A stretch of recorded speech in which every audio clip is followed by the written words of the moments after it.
वाले ने फिर अपना रूप दिखाया, जिससे किसानों ने कर्जा लेकर बोई गई फसलों को भी चौपट कर दिया।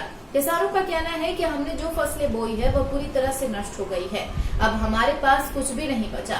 हम शासन से मांग करते हैं कि हमें जो भी राहत हो वह मिले। क्षेत्रों को दौरा करने पहुंचे प्रदेश कार्य समिति सदस्य महावीर सिंह सिसोदिया किसानों के हालात को जाना, खेतों पर पहुंचकर फसलों का मुआवजा किया और किसानों से कहा कि जो भी राहत होगी मैं प्रशासन से बात करूंगा कि किसानों को हुए नुकसान का मुआवजा मिले, जिससे किसान उबर सके। श्योपुर से जगदीश सोनी की रिपोर्ट। रात्रि को अचानक तेज बारिश आई और ग्रामीण क्षेत्रों में जो धान की फसल तैयार थी लगभग, उस पर बहुत सारा नुकसान है। आपने सर्वे किया है, आज आप निरीक्षण कर रहे हो, कहाँ कहाँ परेशानी है, कितना नुकसान लोगों का हुआ है? 3 अगस्त को जो बाढ़ आई, इतनी बड़ी त्रासदी के बाद ऐसा लगा था कि बरसों पुराना कोई हो, जाने अनजाने कोई हमसे, हमारे क्षेत्र के लोगों से कोई गलती हुई होगी, परमात्मा ने कहीं उसका बदला हमसे लिया। लेकिन फिर भी हम उससे उभरने की कोशिश कर रहे थे। समय के अनुसार प्रशासन ने जो राहत बनी उनको राहत पहुंचाने का प्रयास किया और वो पहुंच ही रही थी। इसी बीच में ये बड़ी त्रासदी अब फिर आ गई कि इसने तो पूरे श्योपुर तहसील को प्रभावित कर दिया।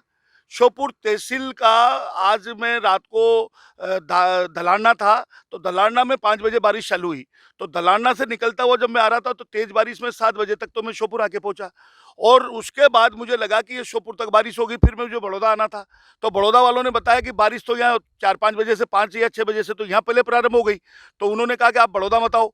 फिर मैंने सोचा, मैंने कहा 1-8 घंटे का मौसम बिगड़ा है, लेकिन रात भर इसको देख देख कर ऐसा बेचैन व्यक्तिगत भी रहा और समाचार भी टीवी चैनल के माध्यम से और ये मोबाइलों के माध्यम से पूरे क्षेत्र से किसानों के प्राप्त हो रहे थे कि ये जो त्रासदी है ये उससे बड़ी है। और आज जब सुबह में 8 बजे निकला, चाहे ग्राम अजापुरा हो, चाहे राड़ेप हो, चाहे अपना लोहाड़ हो, गलमाना हो, मुंडला हो, बड़ौदा सारसली का इलाका हो, और अभी मैं इंद्रपुरा रोड पे हुंडाई था और किसान इंद्रपुरा के मेरे साथ हैं, इनसे भी व्यक्तिगत आपने बात की।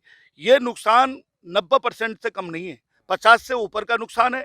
शासन के नियमानुसार जो मध्य प्रदेश शासन का मुआवजा वो मिले।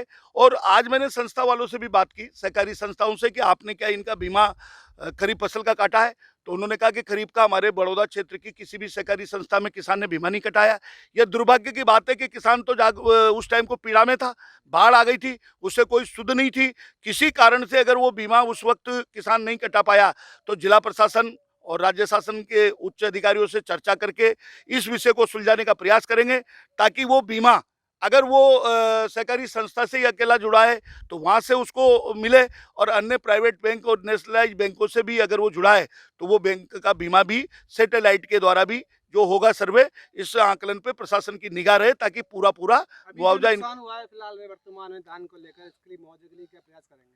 मैं आज ही अभी जिला कलेक्टर और जिला प्रशासन की टीमें, वैसे तो गांव में सुबह 9 बजे जब उनसे चर्चा हुई मोबाइल पे, तो उन्होंने कहा कि हम क्षेत्र में निकल चुके हैं, लेकिन एक डेपुटेशन भारतीय जनता पार्टी का कलेक्टर से मिलके, और जहां की भी हमें जानकारी मिलेगी कि वहां पटवारी या राजस्व का कोई कर्मचारी नहीं पहुंचा, किसान भाइयों के बीच में पहुंचाएंगे। और हम सब भी वहां हमेशा जहां की भी सूचना आएगी वहां पहुंचकर उस स्पॉट का, उस क्षेत्र का सर्वे कराकर जो उनका बनता है उस शासन के मापदंड के हिसाब से पूरा मुआवजा दिलाने का प्रयास करेंगे।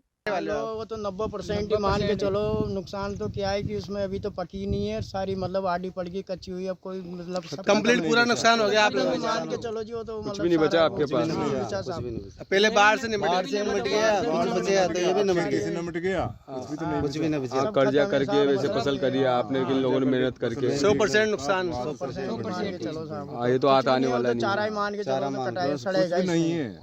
अब तो वो पानी भरा है उसमें, सड़ेगा वो तो कुछ। अभी भी मौसम का कोई मौसम का टकाना तो नहीं, अभी छींटा पड़ रहा है, ये भी पानी बरस रहा है, बूंदे आ रही है। सरकार से आप क्या मांग करते हो भाई? पूरा मुआवजा मिलनी चाहिए, मतलब हमारे को, मतलब सहायता पूरी, मतलब जैसे बने वैसे सहायता चाहिए। अभी भी डीएपी नहीं मिला, तो डीएपी नहीं मिला तो पहले तो उससे खत्म हो गए, सुपर आया, सुपर से हो रही जमीन, इसने नमेट दिए है ना, अब कुछ भी नहीं बचा है, डीएपी भी नहीं मिला, सुपर से हो रही है जमीन। इसी के साथ इस बुलेटिन में आज के लिए फिलहाल इतना ही। नमस्कार।